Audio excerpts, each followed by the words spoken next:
day, good people. Once again, you've got the grumpy old nerds in your ear.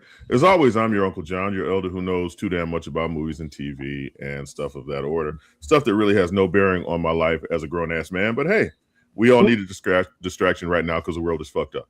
And as always, I try and bring my friends with me. Over here is Cousin Amayu. Hi, Cousin Amayu. Hello, happy Thursday. I'm so happy to be here. I missed you guys the past couple of weeks. No, you didn't. No, you wouldn't have left. Down here is Uncle Rod. Hi, Uncle Rod. What's up? When May put those glasses on, all I wanted to say was, excuse me, can you please show me to the American Revolution section of the library? Amayu over there fulfilling some secret fantasies. And on the other side of Uncle Rod is Uncle Tony. Hi, Uncle Tony. He of the dozens of grandchildren I've just discovered, and owner of the Tucker Business of the Month, Challenges, Games, and Comics. Hi, Uncle Tony. How you guys doing today?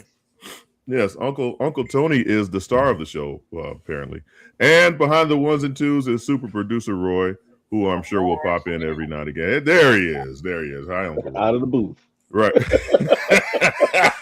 as opposed to out of the.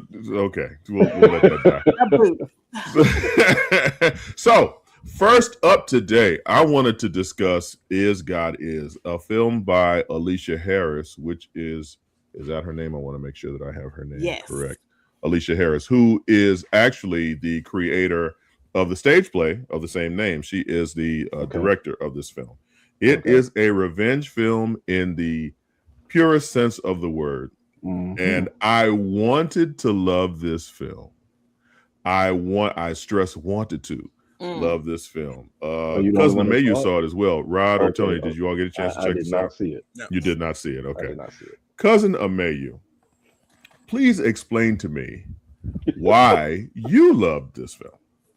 Okay, so first of all, out of my 5-bag popcorn system that I have for rating, I would probably give it a 4 bags. I would give it 4 bags because it was very, revenge, of course, we've seen that before, but the storyline was definitely, to me, it felt original. The acting was phenomenal. I love Cara Young. She played the twin with the lesser of the burns on her body. Racine. Yes. And although Vivica Fox was not in the film that much as far as screen time, I felt like she definitely played her role. Just in her voice. I don't know what it is about Vivica Fox's voice, but she can emote so well to me, even without doing anything. Like just speaking, I really felt the desire for vengeance. Hey, Alton. Hey, Alton. What's up, man? I like that Nerds Day. You could definitely feel the emotion in her voice. I loved all the not side characters, but the ones that weren't the main characters, like Erica Alexander as Minister Divine, I guess, Evangelist Divine, Sister Divine. I loved her character. Okay. And of course, Sterling K. Brown was amazing. He always is. And it was really interesting what he chose to do with his voice in this one. And also, he has the nicest butt. But sorry, back to the focus. He does. You see it all the time. Okay. No, we don't. But okay. This is in the same sentence. How do you get from the voice to the butt? Because you see it in various scenes. So when you see the butt, you hear his voice? Not maybe not just. She's going over her preferences. You know how Jim Carrey, when he does that thing, he turns around and he's speaking through his ass and he spreads his cheeks. Is that what happens? Not quite. I would like to ask you a question. He's he's laying down, he's got his butt, and I'm just that is still a nice butt. But anyway. Is that why you love this film? No, I loved it for all the other reasons that I listed. Also, his butt. Also, what's the guy's character name that played the guy that had his tongue ripped out? Michael T. Williamson. Yep. Chuck Hall, the lawyer. Chuck Hall. I love that. I love their braids. I loved the ending. You know what? 4 bags. 4 bags of popcorn. Okay, so Amayu, using your system, I'm going to give this 2.5 bags of popcorn. And that's because I wanted to like it. Okay, first of all, I have to get used to the fact that I cannot go see a major Hollywood motion picture after having eaten a full meal and not having had a nap that day. I have to. I got you, didn't it? It just ain't gonna happen in a dark space in a comfortable chair. But let's get into the story. So the story is basically Racine and Anaya, who are twins, who were burned trying to rescue their mother, their father was attempting to murder their mother and by setting her on fire. And the girls were going to save their mother, but they failed, although the mother did survive. And the girls were put up for adoption, if I'm not mistaken. Correct, Amelia? That's correct. Or they stayed in foster homes. They stayed in foster homes. Yeah. So as they got older, their mother summoned them back to her because she was still alive. In a very, I thought that was a cool scene where she's laying in the bed and the women are braiding her hair, and she's pretty much holding court. And the girls refer to their mother as God because she created them, basically. And the mother says, "I need your daddy to be dead." And the one twin, Racine, is like, "Cool." And the other twin, Anaya, is like, "Well, now hold on. How are we supposed to do all this?" And the story goes from there on their road journey to discover their father, his other various partners, and eventually end up with their father. I have to say that my issue with the film, and it's not really an issue, it's that I just wasn't that entertained, I guess, with a revenge film. And this is clearly in the realm of the blaxploitation films of the 70s, right? Where you've got, a little bit of overacting, interesting characters, and then at the end, you get what you were looking for, but there's a price to be paid. Mm-hmm. And again, as we do often in the show, we spoil shit. So the progression of the girls from innocence into actually when they start killing motherfuckers and then they actually get to their father, I felt that progression was boring. All right, quick question. Go ahead. So they had to kill these other people to get to the final boss, which is their father. They really didn't have to. Oh, they didn't have to. Okay. No. Amayu, did they have to? Okay, so let me see. Who all did they kill? Okay. Because they only killed like a handful of people, but at the end of the day, all of these handful of people. Say it again. They only killed a handful of people. They only killed a handful. First of all, if they could go out and find the father, why wasn't the father already captured and locked up?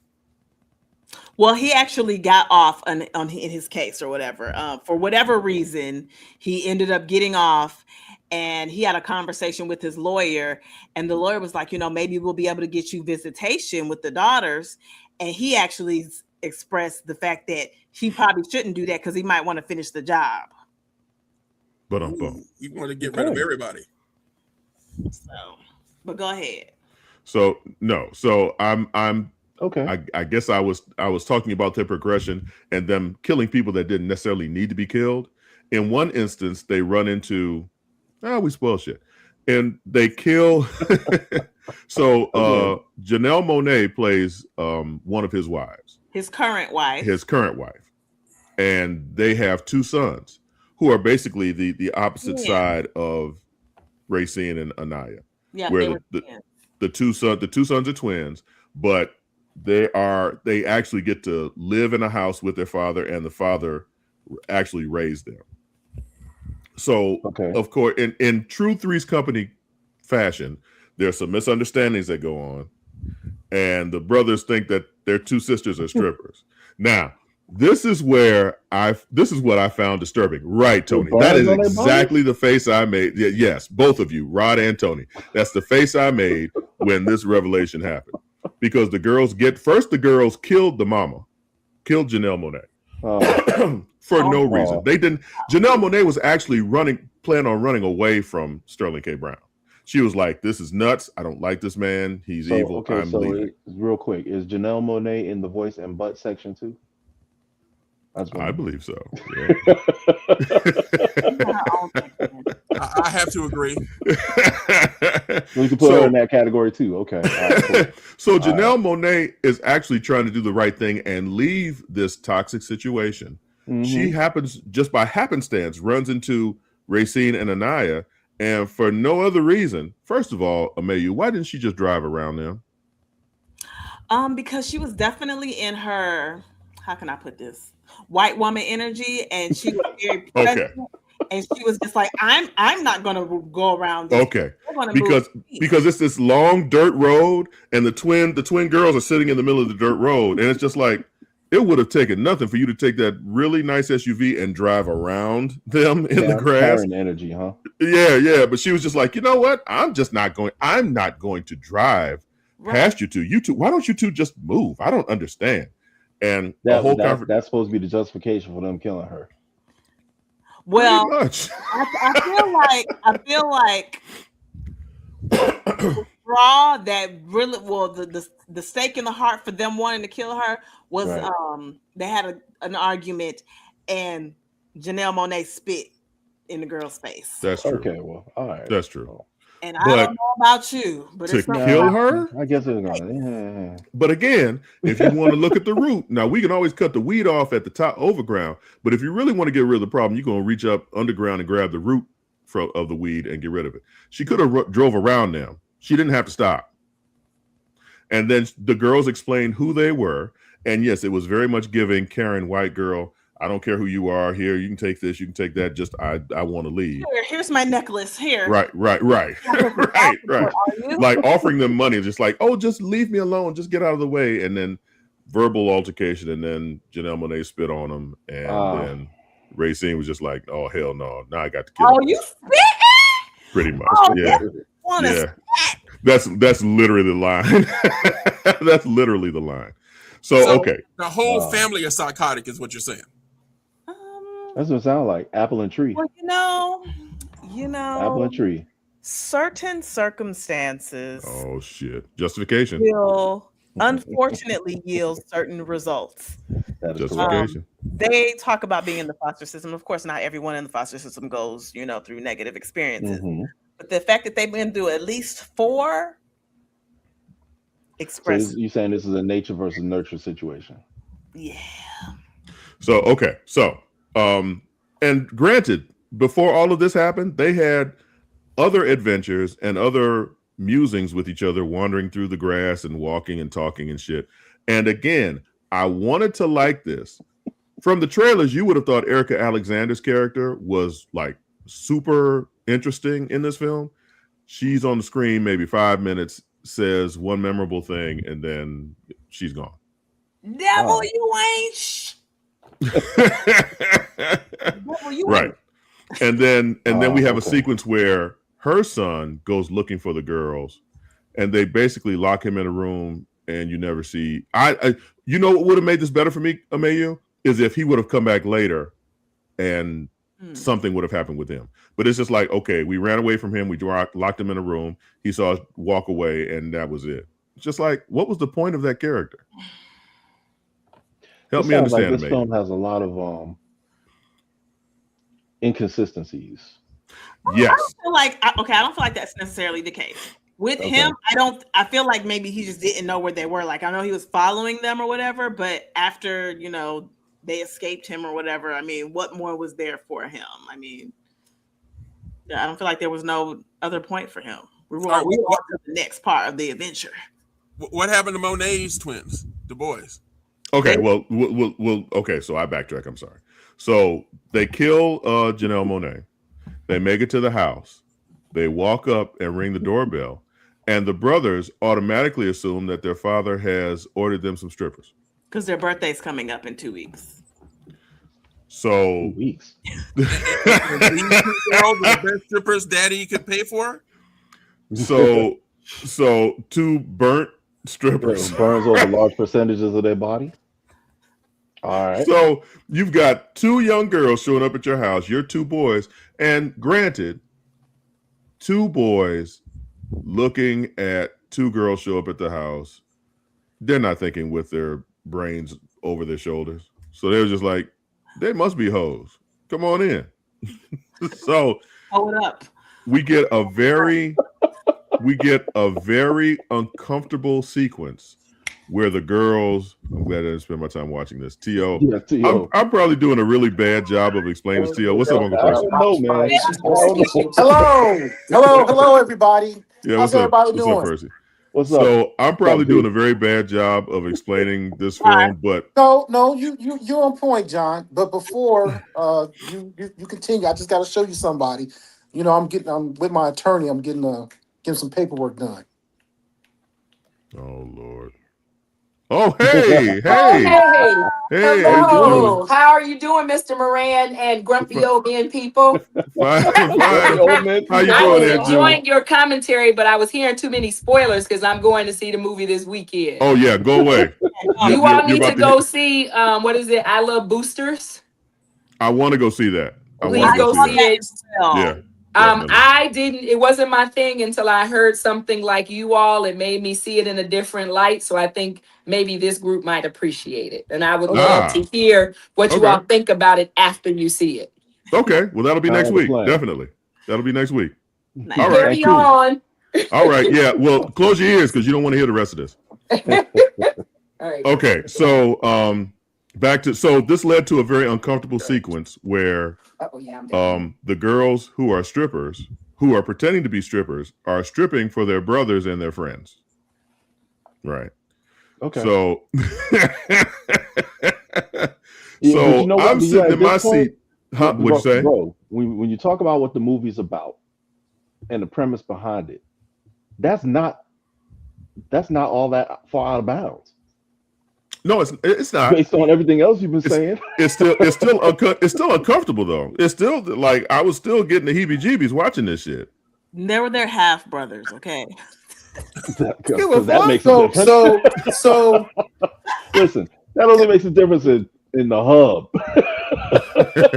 Why didn't the girls just tell the boys who they were?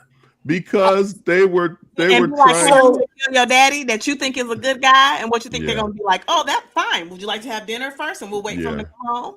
Yeah. Well, I thought when they opened up the door and they both at the same time said twins, I thought they had they knew it was some kind of connection. I know the boys didn't know. I guess the father never told him about them. Oh no, he didn't tell anybody about anybody. Right. Yeah. But again, if you're a young man and two attractive girls show up at your house, you're not thinking with your head above your shoulders. That's true.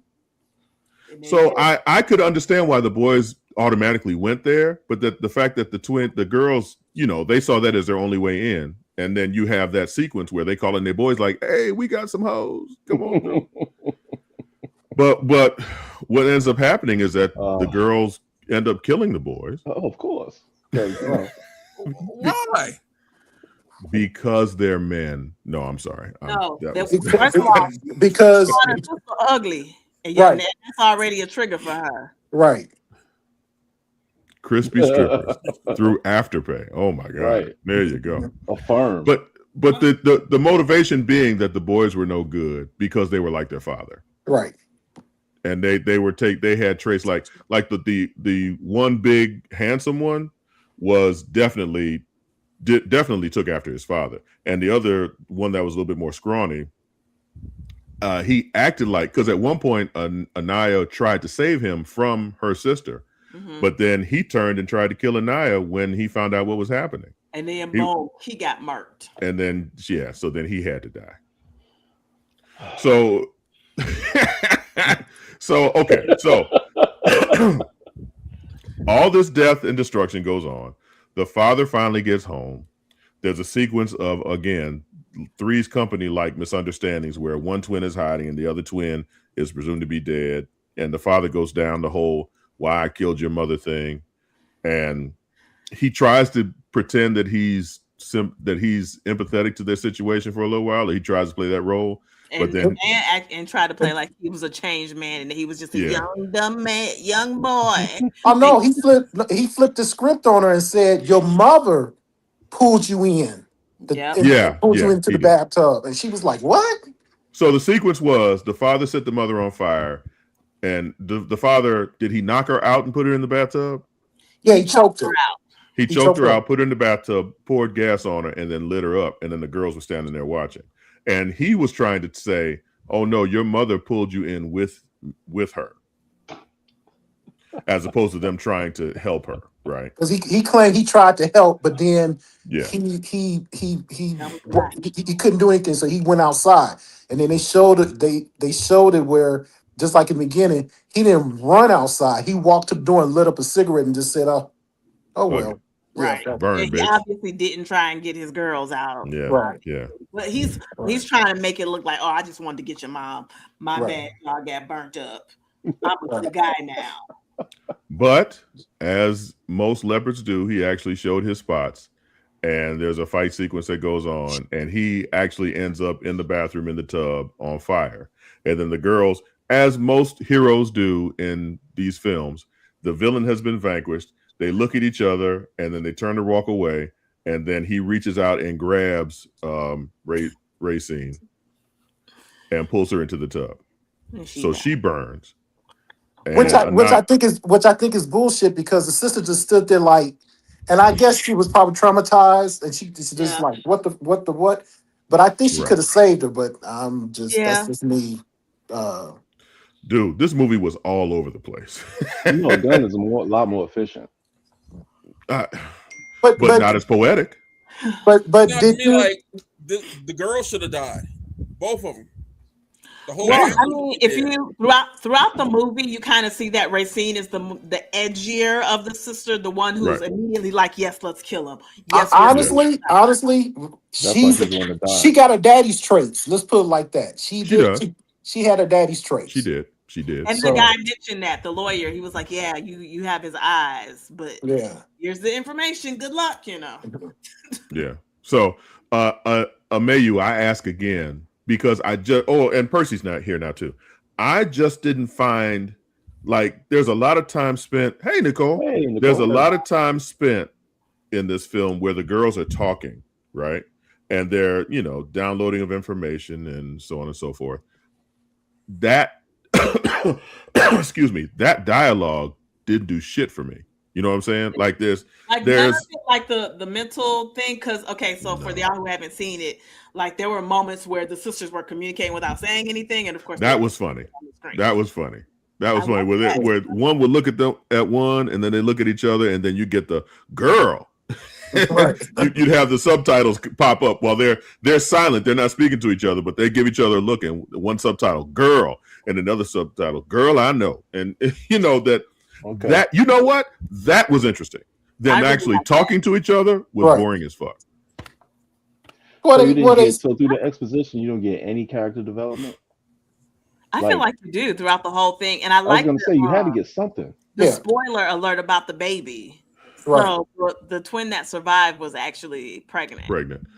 And there was some premonition to that earlier in the movie. Right. So I'm trying to think of Racine's progression as a character through the film.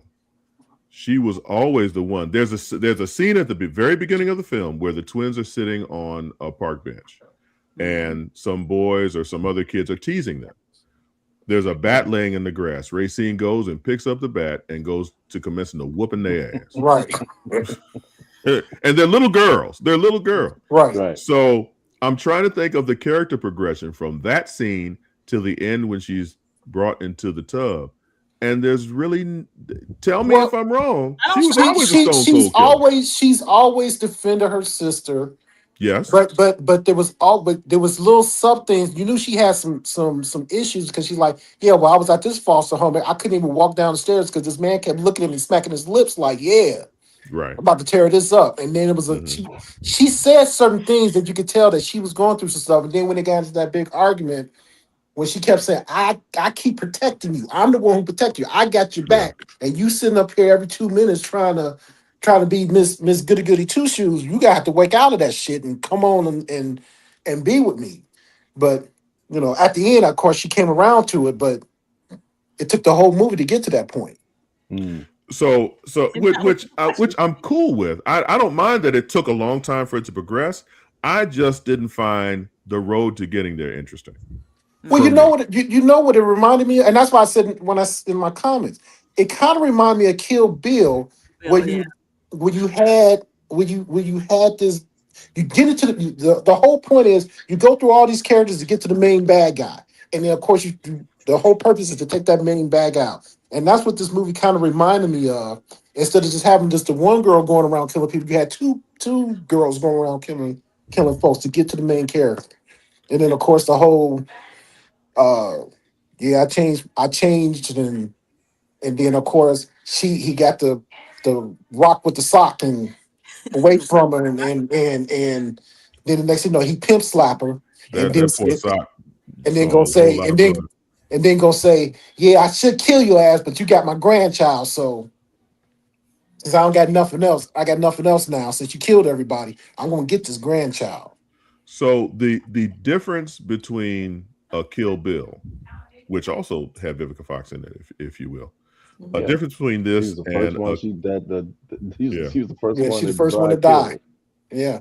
Right. The difference between this and a Kill Bill for me is and I hate that I give Quentin Tarantino any kind of compliment, but he can write some dialogue, and it will be poetic, and there will be a rhythm to it, and it will draw you in, and you'll sit there and just be like, wow, okay, this is pretty fucking cool. The dialogue between the sisters, the spoken dialogue. Now, the unspoken dialogue between them, like Ameyu said, that was funny as hell. I enjoyed that. But the spoken dialogue between the two sisters didn't really carry any weight for me. And I understand what you're saying about the progression of Racine as a character, and that they had to establish that she's the protector. And then they did come to odds at one point, and then they came back together at the end to accomplish this mission. But the dialogue for me just wasn't hitting. I think it was what it was supposed to be, though. Okay. I know that may sound like I can understand. I mean, as far as the characters themselves, these are two young Black women, over 18, but not, probably still under 25, presumably. Urban, being in the foster care system. Like, I wasn't expecting some Shakespearean monologue from either one of them.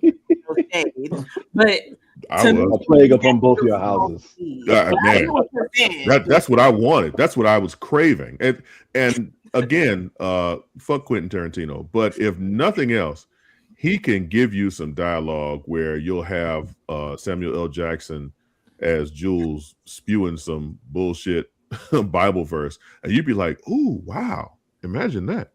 This sounds like the movie version of Netflix or Nemesis on the Dead Homies. You know what? I haven't seen that yet. I gotta check that out because it just seems interesting. Although I'm kind of leery because of who wrote it. So let me finish this. One thing about Is God Is, for something that was supposed to be over the top for me, I didn't feel that it was over the top enough. If that makes sense. Interesting. I felt that she tried to keep the dialogue between the two sisters grounded, but I would have loved some plague upon both your houses type shit.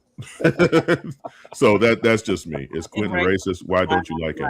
Quentin Tarantino is an asshole, and I think that he's been given the pass to use the word nigger too much, and I think he abuses that. He is a talented filmmaker, but he is full of himself, and he knows he's a talented filmmaker. So I hate that I like his films, but I do like his films. They make money. Yeah, and they're popular as fuck. And I can see because it's a lot of fan service. And maybe that's the problem with Is God Is. I don't think that it gave us fan service like I wanted. It gave us a story, a very personalized story between these two sisters and what they were trying to accomplish. I just wish, especially with the trailers being what it was, I thought it would be a lot more over the top. And to me, it didn't seem that way. So. Interesting. Yeah, so I am an interesting guy. Royale with cheese. That quarter pounder was very poetic. So let's do this. Super producer Roy, let's go ahead and go to commercial. And when we come back, we will talk about Spider Noir and how 100-year-old Nicolas Cage is swinging through the 40s with Percy. You'll have your chance, Percy. You'll have your chance. So after these messages, we'll be right back. This is the Dean of the College of HBCU Sports, Kenyatta Cavill of Dr. Cavill's Inside the HBCU Sports Lab with Mike Washington and Charles Bishop. Come mix it up in the lab where the course lecture is in session every Tuesday from 6 o'clock p.m. Central Standard Time on Facebook Live, YouTube Spreaker, or the BCSN app, as we discuss all things about the HBCU sports culture, including exploring the week that was in the sporting HBCU diaspora, as well as the upcoming week of HBCU sports. With me, the Dean, the College of HBCU Sports, on Dr. Cavill's Inside the HBCU Sports Lab with Mike Washington and Charles Bishop. Course lecture dismissed. It's never too early to plant the seed, to share the tradition, and instill a sense of pride in your HBCU with your little ones. HBCU Pride and Joy Children's Boutique helps you share your school spirit with a wide selection of adorable kids' apparel and accessories officially licensed from your favorite HBCU. Visit hbcupridejoy.com and follow us on all social media at HBCU Pride Joy on Facebook and Twitter. When it comes to professional learning, teachers deserve better. From the leader in online learning, Stride brings you the Stride Professional Development Center, an on-demand library of mobile-friendly courses that gives teachers choice and flexibility, allowing them to learn anytime and anywhere. Our dynamic courses provide bite-sized learning and help educators advance their knowledge while also gaining professional development hours. It's time you take charge of your learning. Visit us today to get started. For over 30 years, HBCU Image has been more than just an apparel store. We've been a movement, a statement, a legacy. We celebrate the pride, the purpose, and the culture that make historically black colleges and universities legendary. HBCU Image, a Kenny T's company.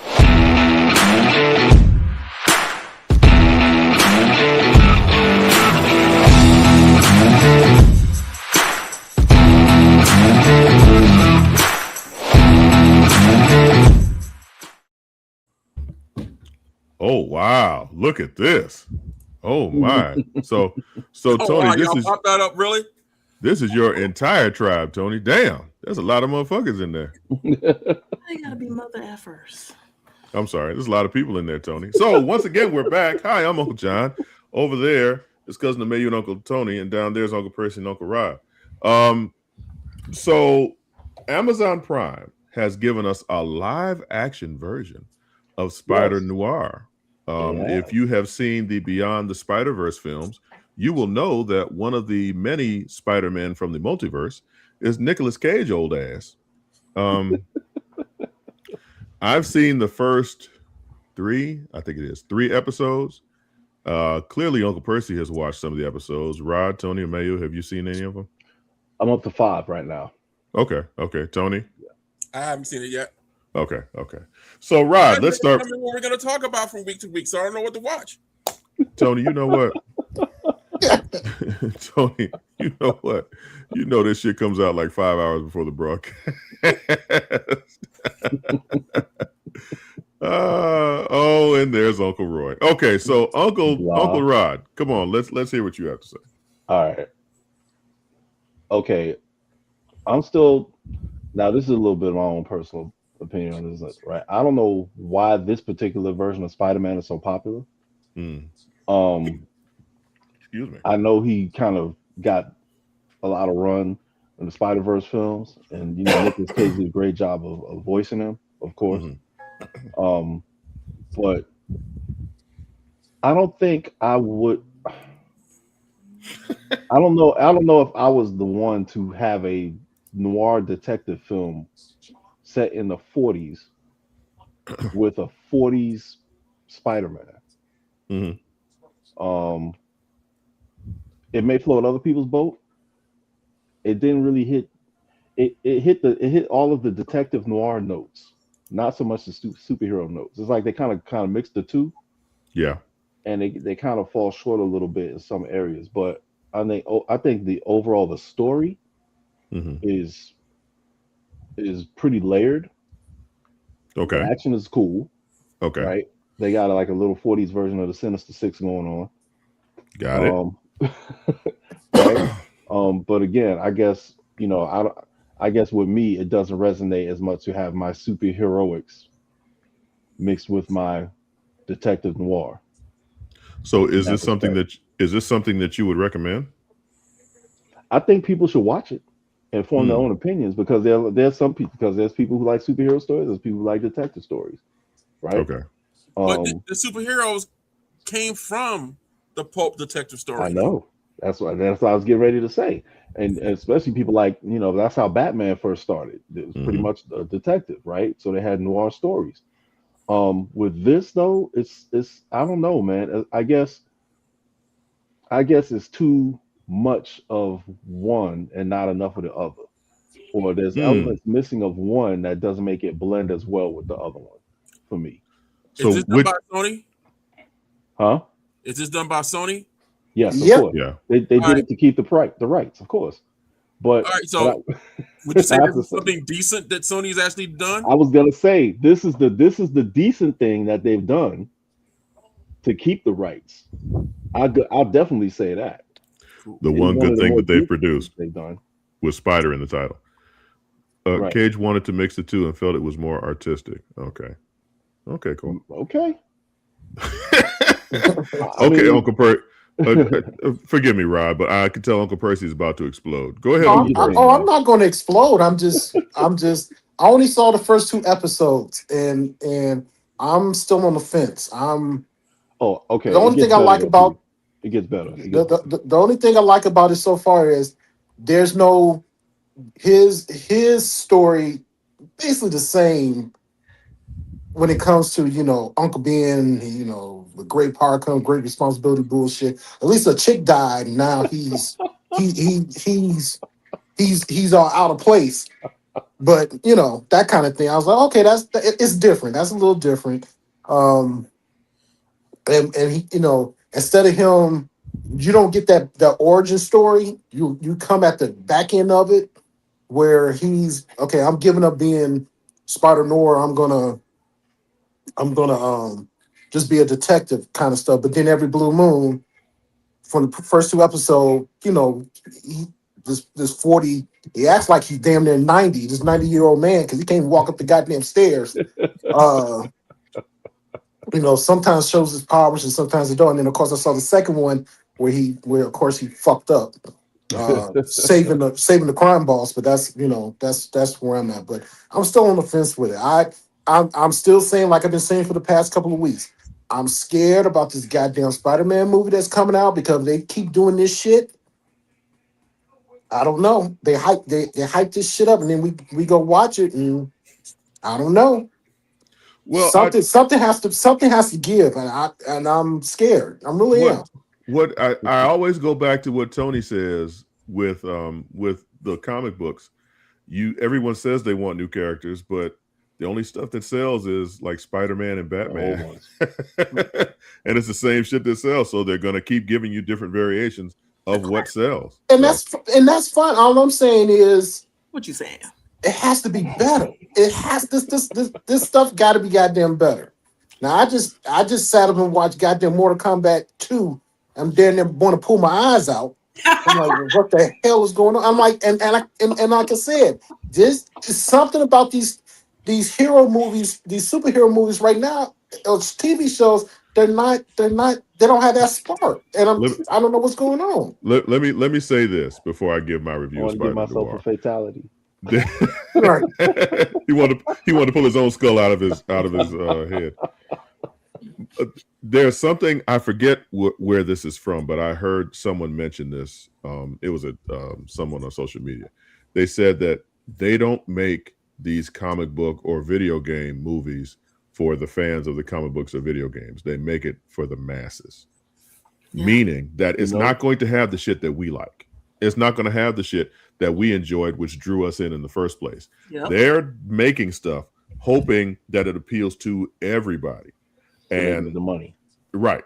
And someone said that the highest selling comic book ever was Uncanny X-Men #1, which sold like 8 million copies. And they did the math. If all 8 million of those people bought movie tickets, it still wouldn't amount to making the money back on making a film. So they're not making it for the comic book. Hold on, buying that comic for cover price? Yes, probably not. Right, exactly. So they're not making it just for the comic book fans. They're trying to make it for mass appeal. So they're not going to do the stuff in the movies that they do in the comics. They're going to try and insert. So the studio heads are saying, well, that's a nice story, but why don't we add a little something extra just so that everybody will like it? And as it turns out, everybody don't like that shit. Well, in the case of Mortal Kombat, they did a lot of fan service. They had yeah, because they had the people actually using their abilities the way they're seen in the game. They had them actually fighting. Mm-hmm. The scenes in which they were fighting, those were video game accurate. Okay. The backdrops where they were fighting. Okay. So they show respect to the fans in that way. I think where Mortal Kombat fell short was the actual story. Yeah, and that's the thing, that they don't know what the fuck they're doing, because with Mortal Kombat, there's not a real story there to flesh out. You know what I'm saying? It's like with a comic, you've got the whole shit. Literally, you could make a movie off of a comic just by following the fucking storyboard. Mm-hmm. But for a video game like Mortal Kombat, you actually have to come up with some shit. And well, there is a storyline. There is a storyline, but there are things that branch off of different versions of the video game, which change. But there is. Hey, Mrs. Uncle Percy. Yeah, they tried to say hello. All right. So Spider Noir. Yeah. I'm digging it. I like it. I think Roy would. I know, right? Oh, heaven forbid. I think Roy was saying something, or somebody in our chat was saying something about the accents that they use and how they're talking. The accents? I didn't see that. Yeah. Well, they're talking. They're talking like in the 40s. Yeah. Here he comes. Oh, I guess not. There he went. Like back in the closet he went. New York accents. Okay. Here he comes. Yeah, no. I started getting aggravated because it feels like overacting to me with the New York accents and especially going back to vernacular from the 20s or 30s, whenever this is supposed to be. Yeah, but they all sound like they're in an old James Cagney movie, which is how they sounded. There you go. That's why I don't like it. See, this is how we talked back then. See, exactly. Detective Noir set in that time. Right. It got aggravating like really, really quick. Because everybody's doing it. It's like, well, are they all in New York? That's probably maybe it's the Miami and me not liking New York. Then that'd be it. That might be it. That's like anybody with anything. When you live in a region and you see something on TV, that's like back in the day watching Designing Women, and they were supposed to be in New York. I mean, not in New York, Atlanta. And nobody from Atlanta sounds like that. I didn't know that. Yeah, maybe outside of Atlanta they sound like that in the country somewhere, but not in the city. Right. There is a definite Atlanta accent. How Jamaicans really sound, and they don't sound like they sound on Cool Runnings. That's just white people trying to appropriate. Yeah. So, but no. So with Spider Noir, I like it. I dig it. I think that the accents or the vernacular that they're using from back then is funny as hell. And the dialogue pops. Like the same thing that I had an issue with Is God Is, I feel that Spider Noir kind of nails in that deadpan delivery and the way that they deliver these lines and the way that it's written. I just think it's a pretty solid show. I'm gonna try and watch these 2 episodes so I can have a comment. I got one more complaint. I got one more complaint. Yes, sir. Old girl who was singing in the first episode cannot fucking sing. I don't give a rat's ass what anybody say. She cannot sing. She cannot hold a tune. I'm like, what the fuck? What? If that was her singing.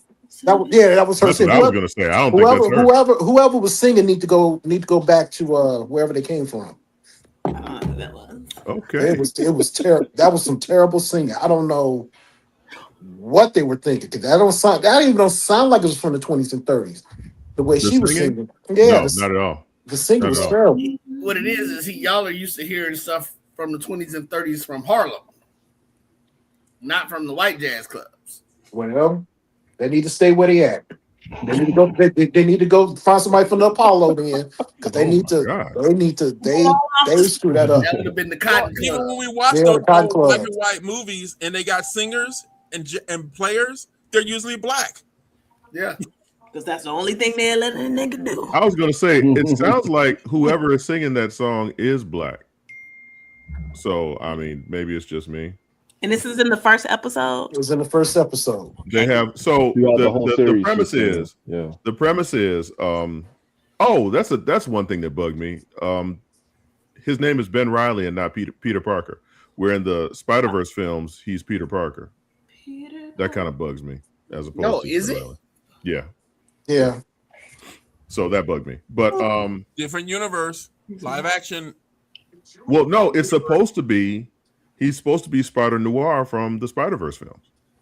There's different versions of Spider Noir. Spider. Okay, so now I will say I would have enjoyed a Spider-Punk show better. I think, and you all who have seen this, you all tell me, would this have been better animated? Probably so. What?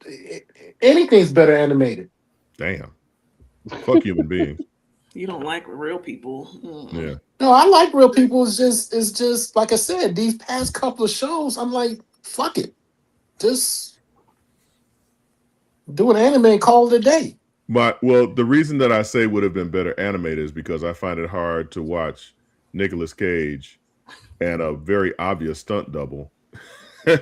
Nicolas Cage is in his mid-60s, and watching him try and pretend like, okay, the first shot is somebody taking a swing at him, and then we cut to behind him accepting the blow, falling down and tumbling, and then we get another shot of him raising back up, and it's Nicolas Cage again. We know that motherfucker ain't doing all that. Nah. By the way, the actress in Spider Noir, Lee Jun Lee, she's actually singing "Dream of Me" and "The Devil You Know." Okay. Yeah, that's her actual voice. Well, go talk to the coach then, because something ain't right. Wow. Talk to the coach. Talk to the coach. Okay. All right. So I enjoyed it. Roy and Percy did not, and I think Rod enjoyed it too. Are we doing a popcorn system on this? Sure. 5 popcorn bags. I give it a 3.5. 3. Okay. Yeah, I'll give it a 3.5. Yeah. And I would probably say 2.5 to 3. I mean, it was other than the accent stuff was just really the thing that was aggravating me. And I think when I said that, I was on episode like 2 or 3. And like I said, I'm at like 5 or 6 now. And it's, I did definitely, this is the one thing though that made it different to me. I really, and I guess are we doing the spoiler part of this? Go ahead. But the thing that I did, like, I liked his origin being different. Okay. And then the death, all I'm saying like this, the death part had the opposite effect on him. Mm-hmm. Than all of the other Spider-Man.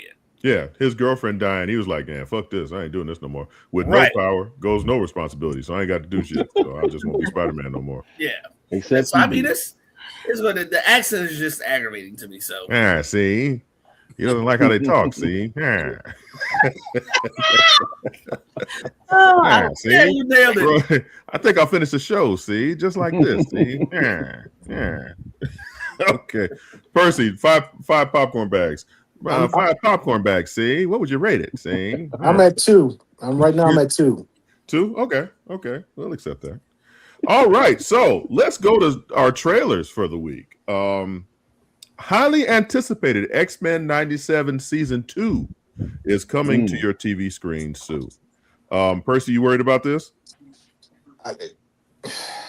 Damn. You got locked up. Yeah, he did. And they didn't bring the original showrunner back, right? Here we go. No, the original showrunner. No, he's still somewhere in the corner whacking off. Oh shit! There you go. It's hard to believe what's not waiting for me. He did work on season 2, though. Someone I lost. Someone special.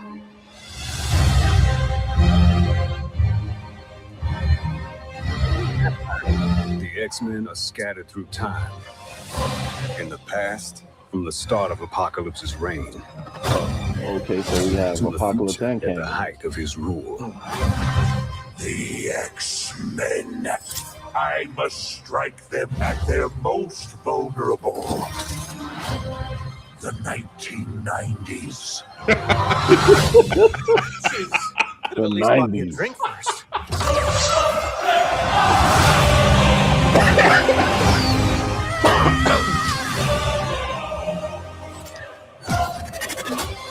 I would count on it. That's probably when they were most powerful.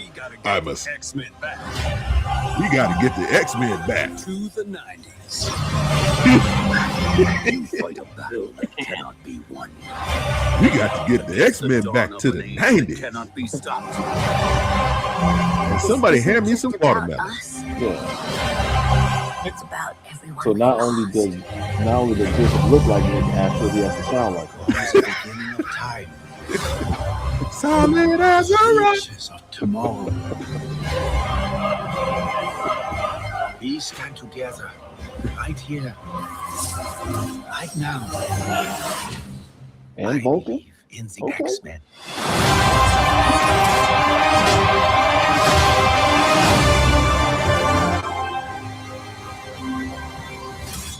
We're back, baby. We got to get the X-Men back to the 90s. Oh, 90s. We're the most vulnerable. oh shit. Wait a minute. So we can listen to that, but we can't listen to. Yeah, see, we got to get the X-Men back to the 90s. See, I don't know. Everybody's not talking that way throughout the whole show. I'm sure. That is the campiest. I have heard. I was with the 1990s. This the first time I saw that trailer. I'm not feeling it. I don't know. Well, I mean, number one, is that a real trailer? Please tell me somebody just did some voiceover. No, that's the real trailer. Well, number one, we were talking and making fun of it all the way through, so that didn't help. That's the real trailer, bro. But I must attack the X-Men at their most vulnerable point, the 90s. Not their most vulnerable. Hit them on their beeper. Okay, that was cringeworthy. That was cringeworthy, but otherwise it was. I did like that I saw Sunspot. You said what?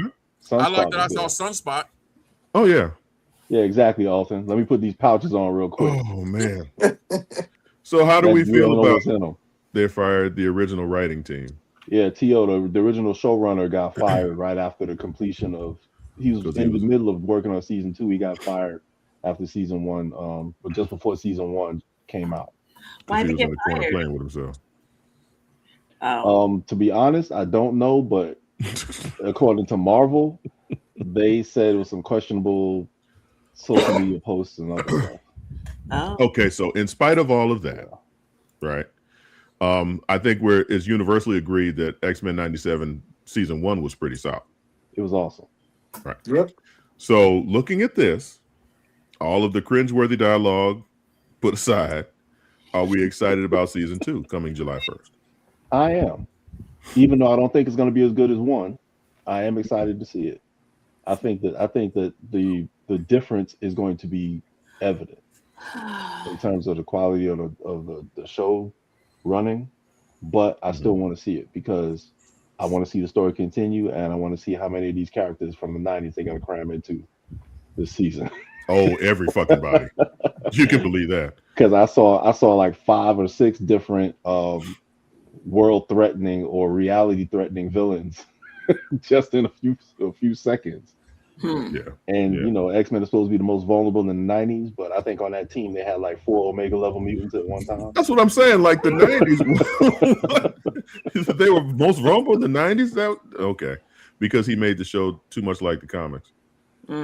That's why they fired him. That's why they fired him. Theo. So, Amelia, what are you thinking about season 2? Man, next trailer. Damn. Okay. She's not an X-Men fan. Percy, season 2. Percy just gave up on all this shit. Take me to okay. Good. Nothing, huh? Let me when it comes out, let me see it. Okay. Let me see it. Gotta have random in there. Random? Yeah. For real. So Tony, what do you think? I'm looking forward to it. Okay. Even if I don't enjoy it, I know that it will drive some X-Men fans into my store. I'm all ready to sell them all that, X-Men 97 products. I know, I'm right? sure you get plenty of posters. Is there a tie-in comic with that? Give me a new one. It's probably coming. Okay. Well, that's what they did one last time. I was gonna say I thought there was one for season 1. Yeah. Okay. Roy, did you watch season 1, Roy? Oh yeah. Okay. What you think about this trailer? I'm interested to see the new one. I want to see the new one. But this just looks like it's going to be some time hopping gumbo that's not going to really taste good, unfortunately. Damn. Time hopping gumbo that won't taste good. I mean, because that's what they're doing. It's like they scattered them. Because I was wondering where they were going with it at the end of the season when all of these different, like 2 or 3 of them were in all of these different periods of time. Mm-hmm. And so it's like now you got to do this with the assumption based on what we've seen is either Apocalypse has knowledge from start to finish, or Apocalypse at the end is like, okay, these cats showed up all these different points in history. I need to go figure out where I can get them knocked down at. 1990s, parachute pants and, just right after the 80s and, big hair. So it's just like that. I'm just curious as how they're gonna bring all of it together. Like, first off, how many episodes are there gonna be? Because we know that there are at least 4 different sets of them, if they're in 4 different time periods. If I'm not that we know of, it's 4 different time periods. It's at least 2. I thought it was 3. The past and the future. Maybe the present. There was one that went back to ancient Egypt. Ancient Egypt, right? Then there was because they said, okay, maybe that's what I heard. Then they said at the start of his reign, the height of his reign, and then something else. But they were all points dealing with Apocalypse. Yeah, and I thought I saw 4. Maybe it may have only been 3, but I might have to go back and look at it again. But yeah, it just seemed like I'm like, how are they going to put all this together? You figure 7, maybe 8 episodes. And then bring it to some sort of culmination. Season 1 was 9? Yeah. 9 or 10, maybe something like that. It was 9. For them to do it right, it's gonna have to be like 9 or 10 episodes. Yeah. Absolutely, because you've got one set in the past, ancient Egypt, far flung future, and the present, which for them would be the 90s. Yeah. So, I mean, I don't know. Tony, did I ask your opinion on this already? Yeah, you said get people in the store. Okay. Yeah, right. Okay. Well, man, lively discussion tonight. But as I look at the clock, it is almost time for us to depart. So, I thought we had a bunch of stuff to watch. Man, today. Tony does this all the fucking time. Tony, you've been a member of this crew long enough to recognize that we run long on shit. I schedule stuff knowing that we're going to run long. I'd rather have more stuff to talk about. You see, what the problem is, John, is that you put the schedule. We're going to talk about this for 15 minutes, but see, you only accounted for the 15 minutes you're going to talk. You didn't account for the time the rest of us get to talk. Well, I'm the host, so everybody can suck my ass. Cousin Mayu, is there anything you'd like to say on the way out the door? Yes, I am watching my reality shows. I'm trying to finish up Perfect Match right now, but I noticed that there's going to be an Outlast Jungle edition, and y'all know I love a Survivor show. So I mean, not Survivor. What am I? When they reality show, survivalist show. So. Yeah, when that comes out, I'll let y'all know. But I'm all about Perfect Match right now because apparently, like, a marriage came out of it, and I gotta know who this is. So I'm like trying to watch all my little shows. Okay. Every week I ask Mayo what she's got on the way out the door, and every week it's that reality TV shit. Okay. So, like, I know when I ask Rod what he has for us on the way out the door, he's going to tell us about some wrestling stuff. No, actually, I wasn't. What I was going to say was, apparently, there was between 70 and 80,000 people in your city last weekend. MomoCon. MomoCon. Well, I just realized Momo is Japanese for peach, so PeachCon. Oh, Isn't that nice? Yeah. And super producer Mel was here too. Unfortunately, none of us saw her. You know, she was on a secret mission. I wonder what his name is. Uncle Tony, what you got for us on the way out the door? Well, actually, I've got an offer for you. Oh shit! All right, on do I need to bring Mrs. Nerd in here real quick? All right, Damn. that's up to you. All right, let's deal with that one. All right, all right. On June 13th, CF Tucker is going to be doing a Juneteenth celebration. Okay. All right, and one of the things I'm doing to coincide with that, because they're supposed to be having it here in the mall that I'm in, but one of the things I've set up is a creative celebration, spotlighting Black creators who have worked in the MCU. Nice. So I'm actually going to have a director that's going to be here that has directed on both Daredevil and Ironheart. Oh shit! And I've got someone who's done author work in the MCU universe. So I was going to offer you the opportunity to come down and moderate the panel and see about filming it live. Absolutely, I accept your offer. Let's go. And we'll also have like some other independent creators hanging around too. So, would there be a spot for Amayu to possibly come and? Oh shit! He didn't say anything.